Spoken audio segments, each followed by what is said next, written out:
মা বোনেরা শুনে নিন, আপনাদের বলে যাচ্ছি, আপনি আজকের আপনার স্ত্রীকে গিয়ে বলবেন এক হাতে একটা চুড়ি পরতে, এক হাতে দুটো চুড়ি পরতে মুহাম্মদ সাল্লাল্লাহু আলাইহি ওয়াসাল্লাম নিষেধ করেছেন।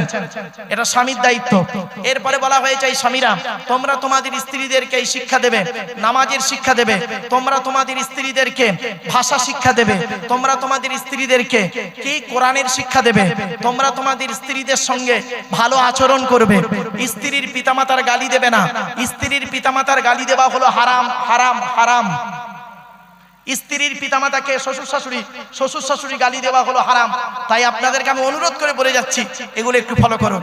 এরপরে বলা হয়েছে তোমরা তোমাদের স্ত্রীদেরকে এই শিক্ষা দেবে তারা যেন কোনোদিন মাথার বালিশ তারা যেন কোনোদিন দুটো ব্যবহার যেন না করে। স্বামী স্ত্রী যখন ঘুমাবে একটি মাত্র লম্বা বালিশে মাথা রেখে ঘুমাবে। স্বামী স্ত্রী যদি এক বালিশে মাথা রেখে ঘুমায় আল্লাহর রহমত, মহব্বত, ভালোবাসা আল্লাহ বাড়িয়ে দেবে।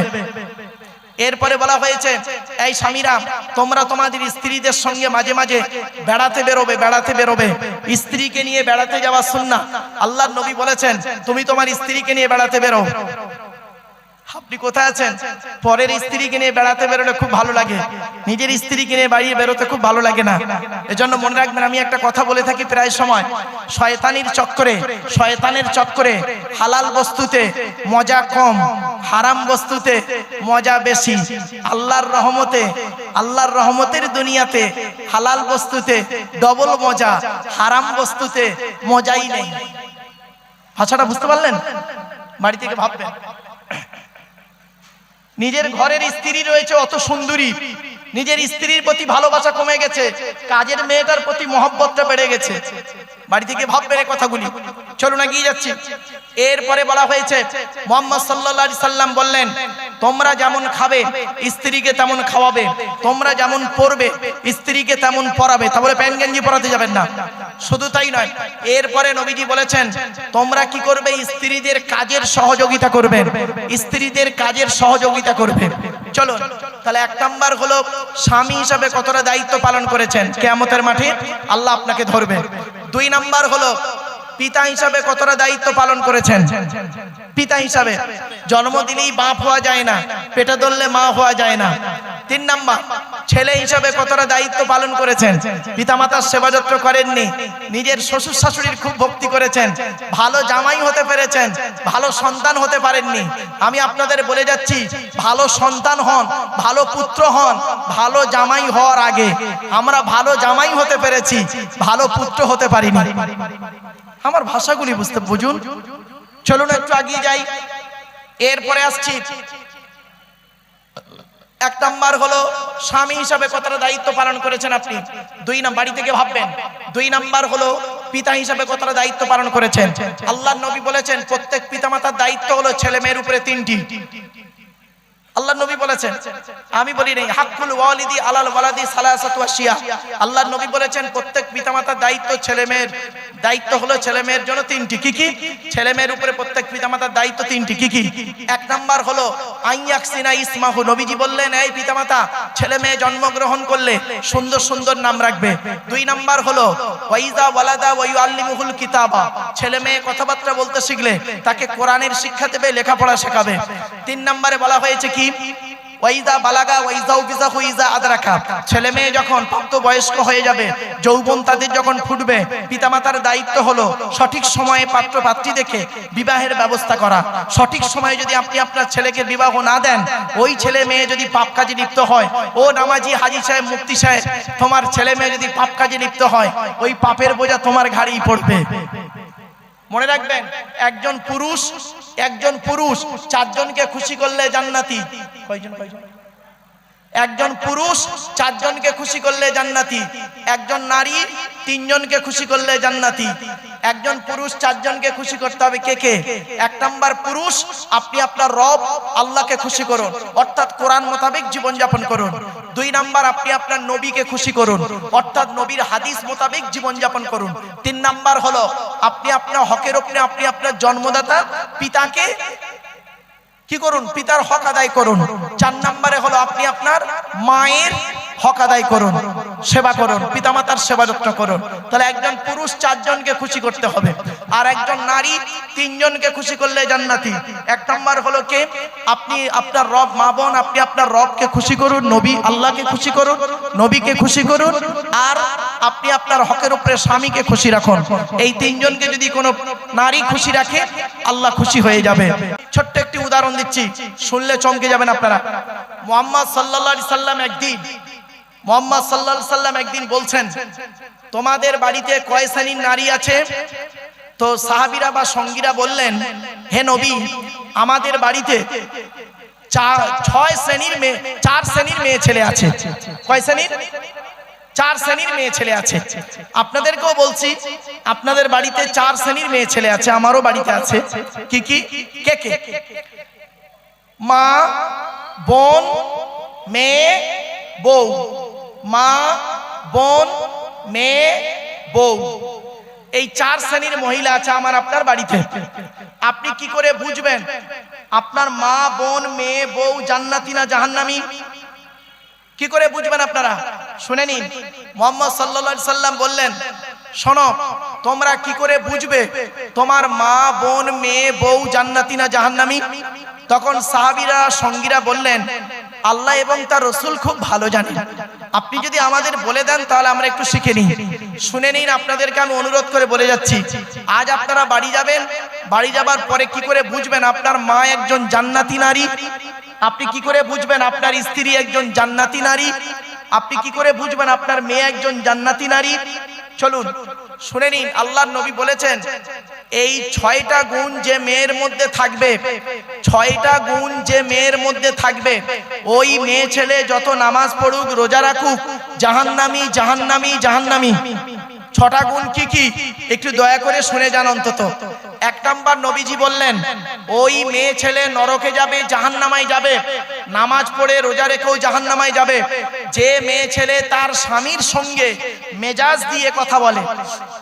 অনেক মা বোন আছে দেখবেন, পাড়ার লোকের সঙ্গে কথা বলে মিষ্টি ভাষায়, আর স্বামীর সঙ্গে যখন কথা বলে মেজাজ দিয়ে কথা বলে। যে নারী তার স্বামীর সঙ্গে মেজাজ দিয়ে কথা বলে, ওই নারী যত নামাজ পড়ুক, ধর্মের কাজ করুক, ও নারী নরকবাসিনী, জাহান্নামী, জাহান্নামী, জাহান্নামী। আজ আপনি বাড়ি যাবেন, এই অভ্যাসটি যদি আপনার মায়ের মধ্যে থাকে, দয়া করে মায়ের হাত দুটো ধরে আপনি বলবেন, যদি সত্যিকারের সন্তান হয়ে থাকেন, মায়ের হাত দুটো ধরে বলবেন, মা, মা, দয়া করে তুমি নরক বা জাহান্নামটাকে কিনে নিও না, আব্বার সঙ্গে মেজাজ দিয়ে কথা বলো না। এইটুকু যদি বলতে না পারেন, আপনি কিসের শ্রোতা হয়েছেন? আপনার নামাজ, রোজা, হজ কিছু কবুল হবে না। মনে রাখবেন, একজন নারী জাহান্নামায় যাবে, নরকে যাবে, 4 জন পুরুষকে সঙ্গে নিয়ে যাবে। কে কে? 1 নাম্বার তার পিতা, 2 নাম্বার তার ভাই বা দাদা, 3 নাম্বার তার স্বামী, 4 নাম্বার তার পেটের ছেলে। আপনি এই 4 জনের বাইরে আছে কি? তাহলে ভাবুন একটু। আজকের যদি বাড়িতে গিয়ে আপনার বোনের মধ্যে এই অভ্যাসটি দেখেন যে আপনার বোন আপনার দুলাভাই বা বোনাইয়ের সঙ্গে মেজাজ দিয়ে কথা বলছে, আপনি সত্যিকারের যদি ভাই হয়ে থাকেন বোনকে বোঝাবেন। আপনি যদি আপনার মেয়ের মধ্যে এই অভ্যাসটি দেখেন, আপনার মেয়ে আপনার জামাইয়ের সঙ্গে মেজাজ দিয়ে কথা বলছে, সত্যিকারের জন্মদাতা পিতা যদি হয়ে থাকেন, মেয়েকে সাবধান করবেন। বলে গেলাম, 1 নাম্বার, নবীজি বললেন, ওই মেয়ে ছেলে নরকে যাবে, জাহান্নামে যাবে, নামাজ পড়ে রোজা রেখে, যে মেয়ে ছেলে তার স্বামীর সঙ্গে মেজাজ দিয়ে কথা বলে। 2 নাম্বার, ওই মেয়ে ছেলে নরকে যাবে, জাহান্নামায় যাবে, নামাজ পড়ে রোজা রেখে, যে মেয়ে ছেলে তার স্বামীর সঙ্গে স্বামীর দুর্নাম বদনাম অন্যের কাছে করে বেড়ায়, যে মেয়ে ছেলে স্বামীর দুর্নাম বদনাম অন্যের কাছে করে বেড়ায়। 3 নাম্বার, ওই মেয়ে ছেলে নামাজ পড়ে রোজা রেখে জাহান্নামায় যাবে, যে মেয়ে ছেলে তার স্বামী থাকতে পরপুরুষের সঙ্গে পরকীয়ায় লিপ্ত হয়। ভাষাটা বুঝতে পেরেছেন? স্বামী থাকতে পরপুরুষের সঙ্গে পরকীয়ায় লিপ্ত হয়, ওই মেয়ে ছেলে যত ধর্মের কাজ করুক, ও জাহান্নামে, নরকে যাবে। 4 নাম্বার, ওই মেয়ে ছেলে নরকবাসিনী নারী, ওই নারী নরকবাসিনী যে নারী স্বামীর পরিবারের সঙ্গে খারাপ আচরণ করে, অনেক মেয়ে ছেলে আছে দেখবেন স্বামীকে খুব ভক্তি শ্রদ্ধা সম্মান করে, স্বামীর বাপকে দেখতে পারে না, স্বামীর মাকে দেখতে পারে না, স্বামীর ভাই বোনকে দেখতে পারে না। ও মেয়ে ছেলে যত ধর্মের কাজ করুক, ও মেয়ে ছেলে নরকে যাবে 100%। 5 নাম্বার, ওই মেয়ে ছেলে নরকে যাবে যে মেয়ে ছেলে বিনা কারণে স্বামীর বিছানা ত্যাগ করে অন্য বিছানায় রাত কাটায়। বাড়ি থেকে ভাববেন। 6 নাম্বার, ওই মেয়ে ছেলে নরকে যাবে নামাজ পড়ে রোজা রেখে যে নারী তার স্বামীকে বলে তোমার সঙ্গে বিয়ে হয়ে আমার জীবনটা নষ্ট হয়ে গেছে।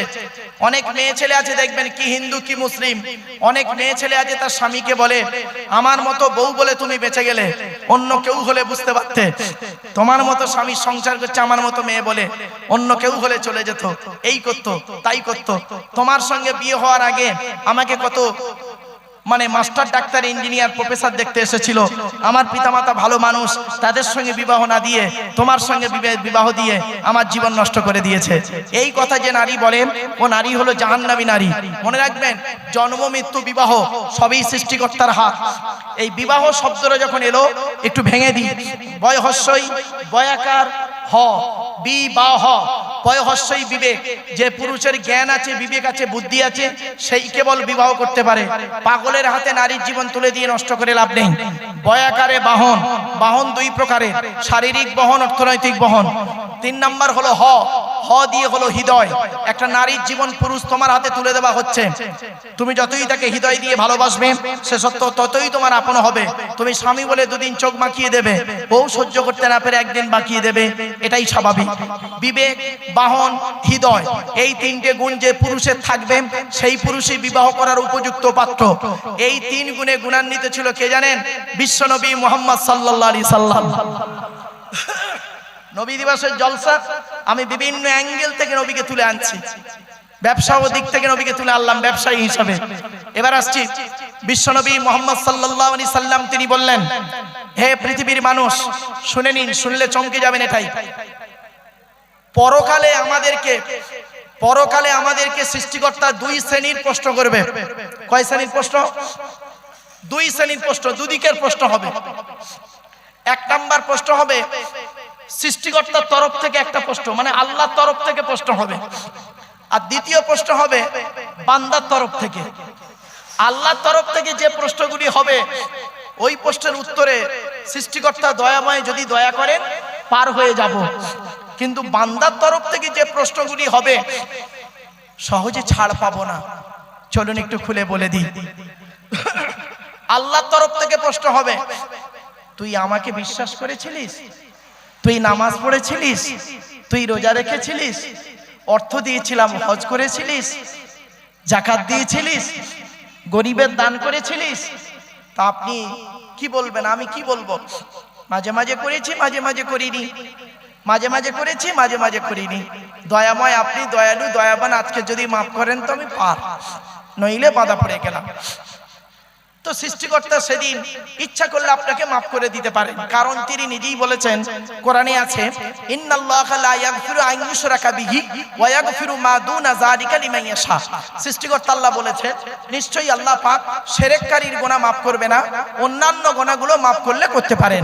যাই হোক, আল্লাহর তরফের প্রশ্ন আমরা কোন রকম পার হয়ে যাব। ধরা আমরা পড়ব বান্দার তরফের প্রশ্ন। বান্দার তরফ থেকে 10 রকমের প্রশ্ন হবে। করকম 10 রকমের প্রশ্ন। যারা ক্যামেরা করছেন ভালো করে করে নিন। হায়াত মউতের ব্যাপার, যেদিন আল্লাহ তুলে নেবে তারপরও এগুলো বাঁচবে, যদি বাঁচায় এগুলো লক্ষ্য রাখবেন। 10 রকমের প্রশ্ন হবে। একজন পুরুষকে কিয়ামতের মাঠে 10 রকমের প্রশ্ন হবে। এই 10 রকমের প্রশ্নের উত্তর কদমগাছির মানুষ দিতে পারেন কি দেখব। চলুন দেখি। 1 নাম্বার প্রশ্ন হবে, আল্লাহ বলবেন, পৃথিবীতে স্বামী হিসাবে কতটা দায়িত্ব পালন করেছিস? 1 নাম্বার প্রশ্ন। স্বামী হিসাবে কি দায়িত্ব পালন করেছেন আপনি? স্বামী হিসাবে নবীজি বলেছেন, প্রত্যেকটা স্বামীর দায়িত্ব হলো স্ত্রীর উপরে 17টা শিক্ষা দান করা। কটা দিয়েছেন শিক্ষা স্ত্রীকে? একটাও তো দেননি, একটাও তো শিক্ষা দেননি স্ত্রীকে। 17টা শিক্ষা দিতে হবে স্ত্রীকে। 1 নাম্বার নবীজি বলেছেন, শুনে নিন, এই স্বামীরা তোমরা তোমাদের স্ত্রীদেরকে এই শিক্ষা দেবে, স্বামী স্ত্রী যখন কথাবার্তা বলবে একে অপরকে সালাম দেওয়া নেওয়া করবে, আল্লাহর রহমত মহব্বত ভালোবাসা আল্লাহ বাড়িয়ে দেবে। স্ত্রীকে সালাম দিয়েছেন, দেবেন, প্র্যাকটিস করুন। 2 নাম্বার বলা হয়েছে, এই স্বামীরা তোমরা তোমাদের স্ত্রীদেরকে এই শিক্ষা দেবে, তারা যেন কোনোদিন কাবা শরীফের দিকে মুখ করে থুতু যেন না ফেলে। 3 নম্বরে বলা হয়েছে, তোমরা তোমাদের স্ত্রীদেরকে এই শিক্ষা দেবে, তারা যেন কোনোদিন কাবা শরীফের দিকে মুখ করে পেশাব পায়খানা যেন না ফেরে। 4 নম্বরে বলা হয়েছে, তোমরা তোমাদের স্ত্রীদেরকে এই শিক্ষা দেবে, তারা যেন কোনোদিন কাবা শরীফের পেছন ফিরে যেন পেশাব পায়খানা যেন না ফেরে। 5 নম্বরে বলা হয়েছে, তোমরা তোমাদের স্ত্রীদেরকে এই শিক্ষা দেবে, তারা যেন কোনোদিন গোসলখানায় বাথরুমে গোসলখানায় যেন পেশাব যেন না ফেরে। 6 নম্বরে বলা হয়েছে, তোমরা তোমাদের স্ত্রীদেরকে এই শিক্ষা দেবে, তারা যেন কোনোদিন গোসলখানায় উলঙ্গ অবস্থায় গোসল যেন না করে। তারপরে বলা হয়েছে, তোমরা তোমাদের স্ত্রীদেরকে এই শিক্ষা দেবে, তারা যেন কোনোদিন হাতের চুড়ি, কি বলেন, হাতের চুড়ি তারা যেন কোনোদিন দুটো ব্যবহার যেন না করে।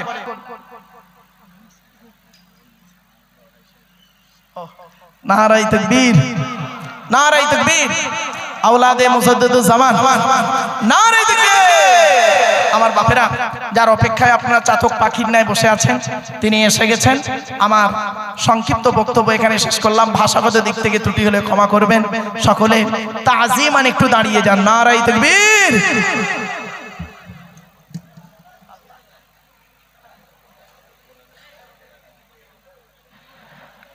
আলহামদুলিল্লাহ, আমরা এতক্ষণ ধরে জানার মুখ থেকে এত সুন্দর সুন্দর কোরআন ও হাদিস থেকে বয়ান শুনলাম। হুজুরের অসংখ্য ধন্যবাদ। হুজুরের তাফসীর আমাদেরকে মুগ্ধ করেছে। হুজুর এত সুন্দর বক্তব্য রেখেছে যেটা আমাদের হৃদয়ে গেঁথে গিয়েছে।